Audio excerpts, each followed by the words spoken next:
Hello all, session 1 കഴിഞ്ഞ് ഒരുപാട് കുട്ടികൾ ചോദിച്ചുകൊണ്ടിരിക്കുന്ന ഒരു കാര്യമാണ് സെഷൻ 2 വേണ്ടി എങ്ങനെ പ്രിപ്പയർ ചെയ്യാം. അതുപോലെ തന്നെ ഈവൺ ഫസ്റ്റ് സെഷനിൽ ഒരുപാട് മാർക്ക് കുറഞ്ഞ ആളുകളടക്കം അടുത്ത എക്സാം കഴിയുമ്പോഴത്തേക്ക് 99% എങ്ങനെയെങ്കിലും അച്ചീവ് ചെയ്യണം എന്ന് സ്വപ്നം കാണുന്ന ഒരുപാട് പേരുണ്ട്. അപ്പോൾ അതിനുള്ള കുറച്ച് ഡീറ്റെയിൽസും അതുപോലെ തന്നെ എക്സ് ആൻഡ് വൈ ലേണിംഗിന് നിങ്ങൾക്ക് ഓൾറെഡി അറിയാവുന്ന പോലെ തന്നെ നമുക്കൊരു ടെസ്റ്റിംഗ് പ്ലാറ്റ്ഫോം ഉണ്ട്. അതിൻ്റെ കുറച്ച് കാര്യങ്ങളാണ് ഞാൻ പറയാൻ പോകുന്നത്. അപ്പോൾ ഫിസിക്സിലേക്ക് വരികയാണെന്നുണ്ടെങ്കിൽ ഇനി നിങ്ങൾ ചെയ്യേണ്ട കാര്യം സിലബസ് കംപ്ലീറ്റ് ചെയ്യാന്നുള്ളതാണ്. അതിലൊരു സംശയമില്ല.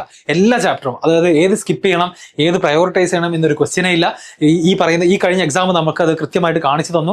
ചില എക്സാംസിൽ നമ്മൾ വിചാരിച്ച ടോപ്പിക്സിൽ നിന്ന് വളരെ കുറച്ച് ക്വസ്റ്റ്യൻസേ വന്നിട്ടുള്ളൂ. നമ്മൾ വിചാരിക്കാത്ത ടോപ്പിക്സിൽ നിന്നൊക്കെ ഒരുപാട് ക്വസ്റ്റ്യൻസ് വന്നിട്ടുണ്ട്. അതുകൊണ്ട് വെയിറ്റേജ് എന്ന് പറയുന്ന ആ ഒരു ഐഡിയ വെച്ച് നമുക്കിനി എന്ത് ചെയ്യാൻ കഴിയില്ല, സെഷൻ 2 പ്രിപ്പയർ ചെയ്യാൻ സാധിക്കില്ല. ഇത് സെഷൻ 1 ഇങ്ങനെ ചെയ്യാം എന്ന് എല്ലാവരും അഡ്വൈസ് ചെയ്യുന്നതിന്റെ ഒരു കാരണം കുട്ടികൾക്ക് സിലബസ് തീർക്കാൻ ടൈം ഇല്ലാത്തതുകൊണ്ടാണ്. എന്നാൽ ഈ ഫെബ്രുവരി മാർച്ച് കഴിയുന്നതോട് കൂടി തന്നെ ഓൾമോസ്റ്റ് എല്ലാ കുട്ടികളും സിലബസ് മാക്സിമം കംപ്ലീറ്റ് ചെയ്തിട്ടാണ് എക്സാം എഴുതാൻ എത്തുക. അപ്പൊ നിങ്ങളും എന്ത് ചെയ്യണം, അത് തന്നെ ഫോക്കസ് ചെയ്യണം. നീഡ് മോർ റിഗറസ് പ്രാക്ടീസ്, നന്നായിട്ട് പ്രാക്ടീസ് വേണം. ആ കാര്യത്തിൽ ഒരു സംശയമില്ല. എക്സാം എഴുതിയ ആളുകൾക്ക് മനസ്സിലായിട്ടുണ്ടാകും 3 hour 75 ക്വസ്റ്റ്യൻസ് എന്ന് പറയുന്നത് അത്ര ഈസി ടാസ്ക് അല്ല.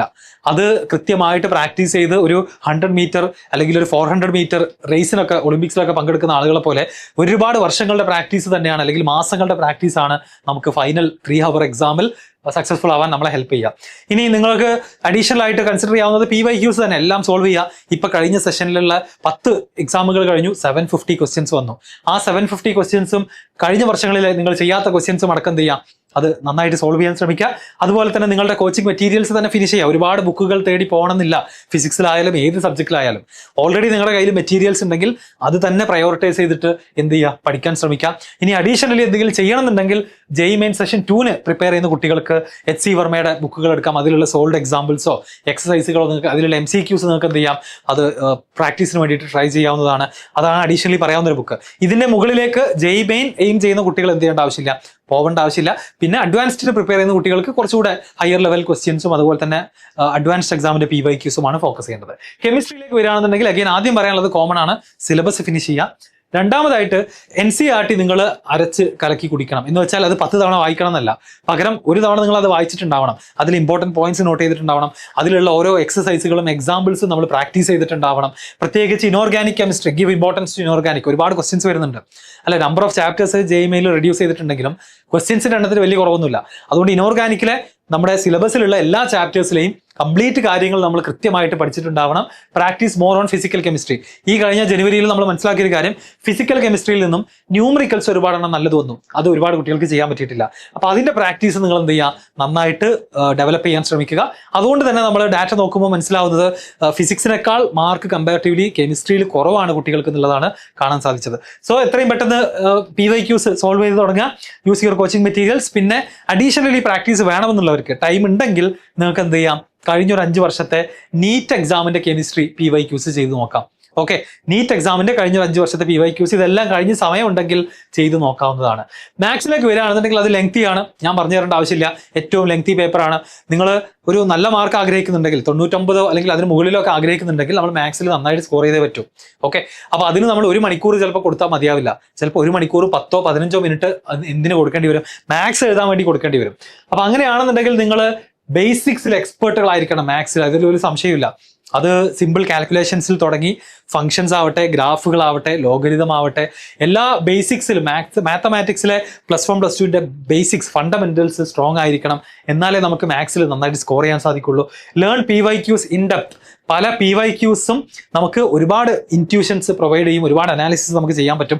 ഒരാൾ ക്വസ്റ്റ്യൻ ഉണ്ടാക്കുന്നത് എങ്ങനെയാണെന്ന് മനസ്സിലാക്കാൻ തുടങ്ങിക്കഴിഞ്ഞാൽ അവിടെയാണ് ശരിക്ക് നമ്മളൊരു നോർമൽ സ്റ്റുഡൻറ്റിൽ നിന്നും JEE പോലുള്ള ഒരു എക്സാമിൽ നമ്മൾ വേറെ ലെവലിലേക്ക് പോകുന്നത്. ക്വസ്റ്റ്യൻ ഫ്രെയിം ചെയ്യുന്ന ആളുടെ മനസ്സിലുള്ള ഐഡിയ എന്താണ്, അയാൾ എങ്ങനെയാണ് ഈ ക്വസ്റ്റ്യൻ ഉണ്ടാക്കുന്നത്, എന്താണ് അതിൻ്റെ ഉള്ളിൽ ഒളിപ്പിച്ച് വെച്ചിട്ടുള്ള ഒരു ക്ലൂ അല്ലെങ്കിൽ ഹിന്റ് എന്താണ്, അത് ക്രാക്ക് ചെയ്തെടുക്കാൻ തുടങ്ങിക്കഴിഞ്ഞാൽ പിന്നെ പ്രോബ്ലം സോൾവിങ്ങിൽ നമ്മളാർക്കും എന്ത് ചെയ്യാൻ കഴിയില്ല, പിടിച്ചാൽ കിട്ടില്ല. Practice most common patterns. കഴിഞ്ഞ വർഷങ്ങളിൽ റിപ്പീറ്റഡ് ആയിട്ട് വരുന്ന പാറ്റേൺസ്, അതുപോലെ തന്നെ ചാപ്റ്റേഴ്സ്, പ്രത്യേകിച്ച് vector, 3D geometry, coordinate geometry പോലുള്ള ചാപ്റ്റേഴ്സിലൊക്കെ നമുക്ക് റിപ്പീറ്റഡ് ആയിട്ട് വരുന്ന പാറ്റേൺസ് ഉണ്ട്. ബൈനോമിയൽ തിയറം നടക്കാം. അതൊക്കെ എന്ത് ചെയ്യുക, സോൾവ് ചെയ്ത് റെഡി ആവുക. PYQs കംപ്ലീറ്റ് ചെയ്യുക. Solve questions until you reach the final answer. മാത്സിൽ വളരെ ഇമ്പോർട്ടൻ്റ് ആണ്. നമ്മൾ വിചാരിക്കുമ്പോൾ ഓക്കെ ഏകദേശം എത്തി, ഇനി അടുത്ത ചോദ്യത്തിലേക്ക് പോകാം. അങ്ങനെയല്ല, ആ ചോദ്യത്തിന്റെ ഫൈനൽ കറക്റ്റ് ആൻസർ എത്തുന്നത് വരെ നിങ്ങൾ ചെയ്യണം. മാത്സിൽ വളരെ ഇമ്പോർട്ടൻ്റ് ആണ്, കാരണം ഓരോ ക്വസ്റ്റ്യനും ലെങ്തിയാണ്. അപ്പോൾ ആ ലെങ്തിയിൽ കാൽക്കുലേഷൻസ് മറ്റ് എററുകൾ, കെയർലെസ് മിസ്റ്റേക്കുകളൊക്കെ ഒഴിവാക്കണം എന്നുണ്ടെങ്കിൽ നമ്മൾ ഫുൾ ലെങ്ത് ഉള്ള പ്രാക്ടീസ് തന്നെ നമ്മൾ ചെയ്യണം. അത് പ്രത്യേകം നോട്ട് ചെയ്യുക. Take mini timed exams at home. ഞാൻ അത് എല്ലാ കുട്ടികളോട് പറയുന്ന ഒരു കാര്യമാണ്. അതായത് എക്സാം ആഴ്ചയിൽ ഒന്ന് മാത്രം എഴുതിയാൽ പോരാ. എല്ലാ ദിവസവും അറ്റ്ലീസ്റ്റ് നമ്മൾ എന്ത് ചെയ്യുക, നിങ്ങളുടെ കോച്ചിങ് മെറ്റീരിയൽ എടുക്കുക, അതിലൊരു 10 ക്വസ്റ്റ്യൻ 1 to 10 സെലക്ട് ചെയ്യുക, ക്ലോക്കിലേക്ക് നോക്കുക, 15 മിനിറ്റ് കൊണ്ട് ചെയ്യാൻ ശ്രമിക്കുക. മനസ്സിലായി? അല്ലെങ്കിൽ ഒരു 20 മിനിറ്റ് കൊണ്ട് ചെയ്യാൻ ശ്രമിക്കുക. അപ്പോൾ ഒരു 10 ക്വസ്റ്റ്യൻ 20 മിനിറ്റ് ക്ലോക്ക് നോക്കിയിട്ട് നിങ്ങൾ ചെറിയ ചെറിയ എക്സാമുകൾ എപ്പോഴും എടുത്തുകൊണ്ടേ ഇരിക്കുക. ഒന്ന്, നമുക്ക് എക്സാമിനോടുള്ള പേടി കംപ്ലീറ്റ്ലി പോകും. നിങ്ങൾക്ക് തന്നെ നിങ്ങളെ ഇവാലുവേറ്റ് ചെയ്യാം. അതുപോലെ തന്നെ നമ്മുടെ സ്പീഡ് കൂട്ടാം, നമ്മുടെ അക്യുറസി കൂട്ടാം, നമ്മുടെ കെയർലെസ് മിസ്റ്റേക്കുകൾ കുറക്കാം. അപ്പോൾ ഈ ഒരു മിനി എക്സാമുകൾ ബുക്ക് നോക്കിയിട്ട് തന്നെ യൂസിങ് ക്ലോക്ക് ടൈം വെച്ചുകൊണ്ട് നിങ്ങൾ എന്ത് ചെയ്യുക, സ്വന്തമായിട്ട് ഇടക്കിടക്ക് എടുക്കുക. അത് പഠിച്ച് ബോറടിച്ചു, പ്രാക്ടീസ് ചെയ്ത് ബോറടിച്ചു എന്നുണ്ടെങ്കിൽ ഒരു 10 ക്വസ്റ്റ്യൻസിന്റെ 20 മിനിറ്റിന്റെ ഒരു ജെഇ മെയിൻ ലെവലുള്ള ഒരു എക്സാം നിങ്ങൾ തന്നെ ക്രിയേറ്റ് എഴുതി നോക്കുക. അതിന് നിങ്ങൾ തന്നെ വാല്യുവേഷൻ കൊടുക്കുക.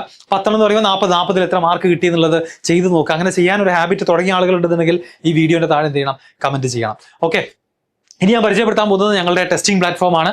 അപ്പം ഈ ഒരു വിഷനോട് കൂടിയിട്ട് അടുത്ത ഏപ്രിലേക്ക് പഠിക്കുന്ന കുട്ടികൾക്ക് വേണ്ടിയിട്ടാണ് ഞാനിത് പരിചയപ്പെടുത്തുന്നത്. ഇൻ കേസ് നിങ്ങളുടെ കയ്യിൽ റിസോഴ്സസ് കുറവാണ്, അല്ലെങ്കിൽ നിങ്ങൾക്ക് വേണ്ടത്ര ക്വസ്റ്റ്യൻ പ്രാക്ടീസ് ഇല്ല, കമ്പ്യൂട്ടർ ബേസ്ഡ് എക്സാം എഴുതിയിട്ടുള്ള പ്രാക്ടീസ് ഇല്ല, ഇങ്ങനെയൊക്കെ ആണെന്നുണ്ടെങ്കിൽ നിങ്ങൾക്ക് യൂസ് ചെയ്യാൻ പറ്റുന്ന one of the best tools ആണ് ഞാൻ പരിചയപ്പെടുത്താൻ പോകുന്നത്. ജെഇ സ്പ്രിന്റ് എന്ന് പറയുന്ന പ്ലാറ്റ്ഫോം. ഓൾറെഡി ഇതിൽ ഒരുപാട് കുട്ടികൾ, നമ്മുടെ XNYന്റെ ജെഇ ബാച്ചിലുള്ള കുട്ടികളും ടെസ്റ്റ് സീരീസിൽ ജോയിൻ ചെയ്ത കുട്ടികളൊക്കെ ഇതെന്ത് ചെയ്യുന്നുണ്ട്, യൂസ് ചെയ്തുകൊണ്ടിരിക്കുന്നുണ്ട്. ഇതിന്റെ ഏറ്റവും വലിയ പ്രത്യേകത, നമ്മുടെ ഫിസിക്സ്, കെമിസ്ട്രി, മാത്ത് സബ്ജക്റ്റുകളിൽ ഒരുപാട് ക്വസ്റ്റ്യൻസ് അവൈലബിൾ ആണ്. അതിൽ നിങ്ങൾക്ക് എന്ത് ചെയ്യാൻ പറ്റും, നിങ്ങൾക്ക് അഡാപ്റ്റീവ് ആയിട്ട് പ്രാക്ടീസ് ചെയ്യാൻ പറ്റും. നിങ്ങൾക്ക് ഇഷ്ടമുള്ള ചാപ്റ്ററും ടോപ്പിക്കും സെലക്ട് ചെയ്ത് നിങ്ങൾക്ക് പ്രാക്ടീസ് സ്റ്റാർട്ട് ചെയ്യാം. ആദ്യം ഈസി ക്വസ്റ്റ്യൻസ് വരും, അത് ശരിയാക്കുന്നതിനനുസരിച്ച് പതുക്കെ ലെവൽ കൂടുക ചെയ്യാം. അങ്ങനെ ഒരുപാട് അനാലിറ്റിക്സ് അതിൽ നിന്ന് മനസ്സിലാകും. അതുപോലെ തന്നെ കസ്റ്റമൈസബിൾ എക്സാം, നിങ്ങൾക്ക് ഇഷ്ടമുള്ള സിലബസ് മറ്റും സെലക്ട് ചെയ്തുകൊണ്ട് എത്ര എക്സാമിനേഷൻസ് വേണമെങ്കിലും സ്വന്തമായിട്ട് ക്രിയേറ്റ് ചെയ്യാം. അത് 3 മണിക്കൂറിന്റെ 1 ഹവറിന്റെ ഒക്കെ എക്സാമുകൾ എന്ത് ചെയ്യാം, ക്രിയേറ്റ് ചെയ്തിട്ട് ചെയ്യാൻ പറ്റും. അപ്പോൾ നിങ്ങൾ പഠിച്ചു കഴിഞ്ഞാൽ അത്രയും ഭാഗത്തുള്ള എക്സാം എന്ത് ചെയ്യാൻ പറ്റും, നിങ്ങൾക്ക് ഏത് പാറ്റേണിൽ വേണമെന്നുണ്ടെങ്കിൽ ക്രിയേറ്റ് ചെയ്തിട്ട് ചെയ്യാം. ഇതിന്റെ ഓരോന്നിന്റെയും ഡീറ്റെയിൽഡ് പെർഫോമൻസ് റിപ്പോർട്ടുകൾ കിട്ടും. പ്രാക്ടീസ് സെഷൻ കഴിഞ്ഞാൽ റിപ്പോർട്ട് കിട്ടും, അതുപോലെ എക്സാം കഴിഞ്ഞാൽ റിപ്പോർട്ട് കിട്ടും. ആ റിപ്പോർട്ടിൽ നിങ്ങൾ എത്രണ്ണം ശരിയാക്കി, തെറ്റിച്ചു, എന്താണ് നിങ്ങളുടെ പ്രശ്നം എന്നുള്ളതെല്ലാം എന്ത് ചെയ്യും, അതിലൂടെ അവൈലബിൾ ആയിരിക്കും. അതുപോലെ തന്നെ പ്രാക്ടീസ് ചെയ്യുന്ന സമയത്ത് തന്നെ നമുക്കൊരു ടൈമർ അവൈലബിൾ ആയിരിക്കും. ആ ടൈമറിൽ തന്നെ നമ്മൾ ആവറേജ് ടൈമിന്റെ ഉള്ളിൽ ഫിനിഷ് ചെയ്യാൻ ശ്രമിക്കുന്നുണ്ടോ, അല്ലെങ്കിൽ ഒരുപാട് സമയം എടുത്തിട്ടാണോ കംപ്ലീറ്റ് ആവുന്നത് എന്നുള്ള കാര്യങ്ങളൊക്കെ മനസ്സിലാകും. ആൻഡ് ഫൈനലി 80,000+ ക്വസ്റ്റ്യൻസ് നമ്മുടെ പ്ലാറ്റ്ഫോമിൽ അവൈലബിൾ ആണ്, ഇൻക്ലൂഡിംഗ് PYQs. ഓക്കെ, ആൻഡ് ഇതിന്റെ പ്രത്യേകത എന്താണെന്ന് വെച്ച് കഴിഞ്ഞാൽ എല്ലാ ക്വസ്റ്റ്യൻസിനും ഡീറ്റെയിൽഡ് ആയിട്ടുള്ള ടെക്സ്റ്റുവൽ സൊല്യൂഷൻസ് അവൈലബിൾ ആണ്. വീഡിയോ സൊല്യൂഷൻസ് അവൈലബിൾ അല്ല, ടെക്സ്റ്റുവൽ സൊല്യൂഷൻസ് ആണ് അവൈലബിൾ ആയിട്ടുള്ളത്. അപ്പോൾ കഴിഞ്ഞ ഓഗസ്റ്റിലാണ് നമ്മൾ ഈ ഒരു പ്ലാറ്റ്ഫോം ആദ്യമായിട്ട് +2ലും റിപ്പീറ്റ് ചെയ്യുന്ന കുട്ടികൾക്കും പ്രൊവൈഡ് ചെയ്യുന്നത്. അതിലൂടെ ജോയിൻ ചെയ്ത കുട്ടികളിൽ നിന്ന് ഇപ്പോൾ റിസൾട്ട് വന്നതോട് കൂടിയിട്ടാണ് നമ്മുടെ ടെസ്റ്റ് സീരീസിന്റെയും പ്ലാറ്റ്ഫോമിന്റെയും ഭാഗമായിട്ടുള്ള കുട്ടികളാണ്. ഇവരെല്ലാവരും തന്നെ മറ്റ് സ്ഥാപനങ്ങളിൽ ആക്ച്വലി ജെഇ കോച്ചിങ് ചെയ്തിട്ടുള്ളവരാണ്, അല്ലെങ്കിൽ പല ആളുകളും പല ജെഇ കോച്ചിങ് സ്ഥാപനങ്ങളിൽ പഠിച്ചിട്ടുള്ളവരാണ്. അതുകൊണ്ട് തന്നെ അവിടുത്തെ ടീച്ചേഴ്സിനും കൂടെ നമ്മൾ എന്ത് ചെയ്യാണ്, കൺഗ്രാറ്റുലേഷൻസ് കൊടുക്കുകയാണ് ഈ കുട്ടികളെ നല്ല റിസൾട്ടിലേക്ക് എത്തിച്ചതിൽ. അപ്പോൾ ഇവർ നമ്മുടെ ടെസ്റ്റ് സീരീസിന്റെ ഭാഗമായതെന്ന് കൂടെ വളരെ അഭിമാനത്തോട് കൂടിയിട്ട് ഞങ്ങൾ പറയുകയാണ്. അതുപോലെ തന്നെ 97ന്റെ മുകളിൽ നമുക്ക് അപ് ടു 99 4 പേരുണ്ട്. 99% മുകളിൽ എത്തിയിട്ടുള്ള 6 പേരും ഈ ഒരു ടെസ്റ്റ് സീരീസിന്റെ ഭാഗമായിട്ടുണ്ട്. ഓക്കെ, ആൻഡ് ഇനി നമ്മൾ വരാൻ പോകുന്ന എക്സാമുകൾ ഓൾറെഡി ഒരു 13ഓളം എക്സാമിനേഷൻസ് ഈ ടെസ്റ്റ് സീരീസിന്റെ ഭാഗമായിട്ട് കഴിഞ്ഞു. ഓക്കെ, അതിനുശേഷം ഇനി വരാൻ പോകുന്ന എക്സാമുകളുടെ ഷെഡ്യൂളാണ് ഈ കാണുന്നത്. ഫെബ്രുവരി 16 തന്നെ സ്റ്റാർട്ട് ചെയ്യാണ്. +2ന്റെ ഫുൾ സിലബസ് വെച്ചുകൊണ്ട് ഒരു മിനി മോഡൽ എക്സാം ഉണ്ടാകും. പിന്നെ ഫെബ്രുവരി 23 അങ്ങോട്ടെല്ലാം ഫുൾ സിലബസ് ബേസ് ചെയ്തിട്ടുള്ള എക്സാമിനേഷൻസ് ആണ്. ഇത് എല്ലാ കുട്ടികളും എഴുതുന്ന എക്സാം ആണ്. ഇത് കൂടാതെ നിങ്ങൾക്ക് തന്നെ സ്വന്തമായിട്ട് എത്ര എക്സാംസ് വേണമെങ്കിലും എന്ത് ചെയ്യാം, ക്രിയേറ്റ് ചെയ്യാം എന്നുള്ളതാണ് പ്രത്യേകത. എങ്ങനെയാണ് ഈ പ്ലാറ്റ്ഫോം ഉപയോഗിക്കുക എന്നുള്ളതിന്റെ കംപ്ലീറ്റ് ഒരു വീഡിയോ നമ്മുടെ ചാനലിൽ അവൈലബിൾ ആണ്. ജോയിൻ ചെയ്യുന്ന കുട്ടികൾക്ക് ഈ വീഡിയോയുടെ ലിങ്ക് അയച്ചു തരും. ഇനി ഇൻ ജനറൽ കുറച്ച് അഡ്വൈസുകൾ പറയുകയാണെന്നുണ്ടെങ്കിൽ, ഒന്ന്, ഇത് യൂസ് ചെയ്ത് കഴിഞ്ഞാൽ, നിങ്ങളിത് വാങ്ങിക്കഴിഞ്ഞാൽ നിങ്ങൾ മിനിമം ഒരു സബ്ജക്റ്റിൽ 1 മണിക്കൂറെങ്കിലും പെർ ഡേ ഇതിൽ സ്പെൻഡ് ചെയ്യണം പ്രാക്ടീസിന് വേണ്ടിയിട്ട്. മനസ്സിലായോ? 1 hour per subject per day നിങ്ങൾ എന്ത് ചെയ്യണം, ഇനി അങ്ങോട്ട് എക്സാമുകൾ തീരുന്നവരെ ഓരോ സബ്ജക്റ്റിലും നിങ്ങൾ എന്ത് ചെയ്യണം, സ്പെൻഡ് ചെയ്യണം. എന്നാലേ നിങ്ങൾക്ക് ഇത് യൂസ്ഫുൾ ആവുകയുള്ളൂ. അതുപോലെ തന്നെ create custom exams by selecting chapters by your assessment. Okay, നിങ്ങൾക്ക് ആവശ്യമുള്ള പോലെ നിങ്ങളെ അസസ് ചെയ്യാൻ വേണ്ടിയിട്ട് നിങ്ങൾ എന്ത് ചെയ്യുക, കസ്റ്റം എക്സാമുകൾ ക്രിയേറ്റ് ചെയ്യുക. അതിന്റെ പെർഫോമൻസ് റിപ്പോർട്ടുകൾ നിങ്ങൾ നോക്കിയിട്ട് നിങ്ങളുടെ അനാലിസിസ് കൃത്യമായിട്ട് ചെയ്യാൻ നിങ്ങൾക്ക് സാധിക്കും.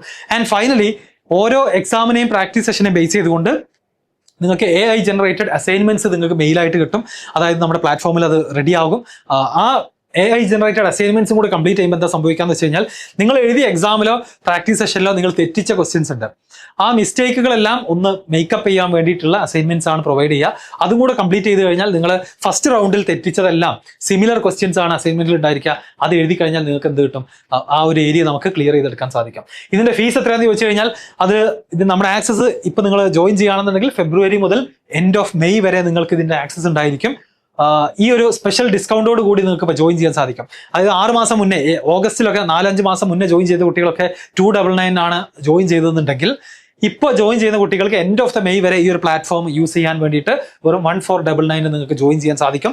ഇതിന്റെ ലിങ്ക് നമ്മുടെ കമന്റിലും ഡിസ്ക്രിപ്ഷനിലും ഒക്കെ ഉണ്ടായിരിക്കും. താല്പര്യമുള്ള ആളുകൾ അത് ഡയറക്റ്റ് ആയിട്ട് പേ ചെയ്യാം. നമ്മുടെ ടീം നിങ്ങൾക്ക് അതിന്റെ ലോഗിൻ ഡീറ്റെയിൽസ് പ്രൊവൈഡ് ചെയ്യുന്നതാണ്. ഓക്കെ, അപ്പൊ ഇത് ആർക്ക് വേണ്ടിയാണെന്ന് ചോദിച്ചു കഴിഞ്ഞാൽ സെഷൻ 1 മാർക്ക് കുറഞ്ഞു, വേണ്ടത്ര പ്രാക്ടീസ് ഇല്ല, എക്സാം പ്രാക്ടീസ് ഇല്ല, ഇനിയും ഒരുപാട് ചെയ്യാനുണ്ട്, കമ്പ്യൂട്ടർ ബേസ്ഡ് എക്സാമിന്റെ പ്രാക്ടീസ് കുറവാണ്, അങ്ങനെയുള്ള ആളുകൾ ഉണ്ടെന്നുണ്ടെങ്കിൽ നിങ്ങൾക്ക് ഡെഫിനറ്റ്ലി ഇത് യൂസ് ചെയ്യാം. അടുത്ത 3 മാസം നോൺ സ്റ്റോപ്പ് ആയിട്ട് ഞാൻ പറഞ്ഞ പോലെ എന്ത് ചെയ്യണം? പെർ ഡേ ഓരോ സബ്ജക്റ്റിനും 1 മണിക്കൂർ പ്രാക്ടീസിന് വേണ്ടിയിട്ട് JEE സ്പ്രിന്റിൽ നിങ്ങൾ ഇരിക്കണം. അങ്ങനെ നിങ്ങൾ ഇരിക്കുകയാണെന്നുണ്ടെങ്കിൽ നിങ്ങളൊന്ന് ആലോചിച്ച് നോക്കുക, അടുത്ത ദിവസങ്ങളിൽ നിങ്ങൾ എത്രത്തോളം ക്വസ്റ്റ്യൻസ് നിങ്ങൾ കാണുമെന്നുള്ളത്. അത്രയും ക്വസ്റ്റ്യൻസിലൂടെ കടന്നുപോയാൽ ഇപ്പോൾ ഉള്ള നിങ്ങളുടെ സ്കോറിൽ നിന്നും നന്നായിട്ട് എന്ത് ചെയ്യാൻ പറ്റും? ഇമ്പ്രൂവ് ചെയ്യാൻ സാധിക്കുമെന്ന കാര്യത്തിൽ ഒരു സംശയമില്ല. അപ്പോൾ ഈ ഒരു വീക്കെൻഡോട് കൂടിയിട്ട് തന്നെ ഈ ഒരു ഓഫറിൽ ജോയിൻ ചെയ്യുക. അങ്ങനെയാണെങ്കിൽ ഈ സൺഡേയിലെ എക്സാം നിങ്ങൾക്ക് അറ്റൻഡ് ചെയ്യണമെന്നുണ്ടെങ്കിൽ നിങ്ങൾ എന്ത് ചെയ്യണം? എത്രയും പെട്ടെന്ന് ഇന്നും നാളെയുമായിട്ട് തന്നെ ഡിസിഷൻ എടുക്കുക. വെറും 1500 രൂപയേ ഉള്ളൂ. അതിൽ ഹാർഡ് വർക്ക് ചെയ്യാൻ റെഡി ആവണം. കൺസിസ്റ്റന്റ് ആയിട്ട് ഈ പ്ലാറ്റ്ഫോമിൽ ലോഗിൻ ചെയ്ത് പ്രാക്ടീസ് ചെയ്യണം. അല്ലാതെ ഇത് വെറുതെ വാങ്ങി വെച്ചതുകൊണ്ട് JEEയുടെ സ്കോർ ഓട്ടോമാറ്റിക്കലി ഇൻക്രീസ് ചെയ്യില്ല. ഇത് അങ്ങനത്തെ മാജിക് സംഭവങ്ങളൊന്നുമല്ല. ഓക്കെ, ഇത് നിങ്ങൾക്ക് വർക്ക് ചെയ്യാൻ വേണ്ടിയിട്ടുള്ള ഒരു എക്സലന്റ് ടൂൾ ആണെന്ന് മനസ്സിലാക്കുക. ആൻഡ് സംശയങ്ങളൊക്കെ ഉണ്ടെന്നുണ്ടെങ്കിൽ കമന്റിൽ ചോദിക്കുക, ഞാൻ റിപ്ലൈ ചെയ്യുന്നതാണ്. അതുപോലെ തന്നെ നമ്മുടെ കോൺടാക്ട് നമ്പറും ഡിസ്ക്രിപ്ഷനിൽ അവൈലബിൾ ആയിരിക്കും. Okay, thank you.